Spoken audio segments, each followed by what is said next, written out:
Good morning. Please introduce yourself. My name is Maricel Olayes. I am 36 years old. I live in Bululu, Ginebatan, Albay, Philippines. I am a high school graduate and I am a solo parent with one daughter, aged 14 years old, and one son, aged 11 years old. Do you have overseas working experience? Yes, I have a working experience as a domestic helper in Kuwait City. For 2 years and 4 months.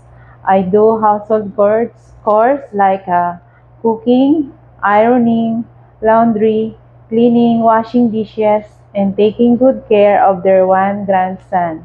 Did you finish your contract? Yes, So why do you want to work in Hong Kong?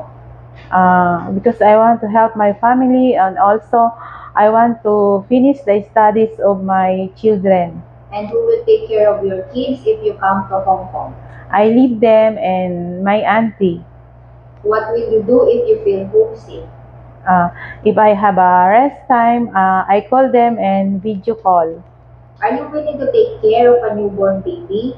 Yes, If the baby is crying, what will you do? I check the situation of the baby and I carry and I sing them and a lullaby and dance. If the children are naughty, what will you do? I give them an activity and play with them. Are you willing to share room with the kids or newborn baby? Yes, Could you sing a nursery song? yes. Okay, please sing.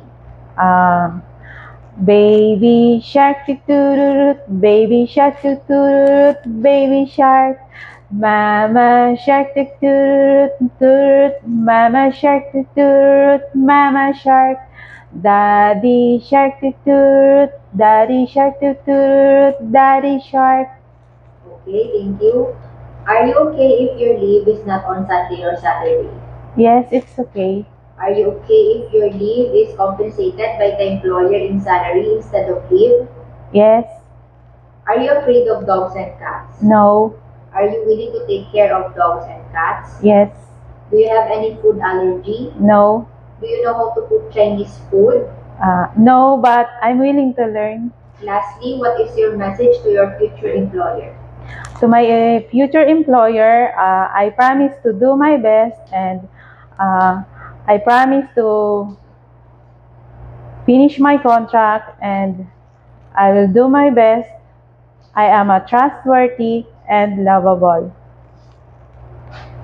Thank you and have a good day, mom and sir. Thank you.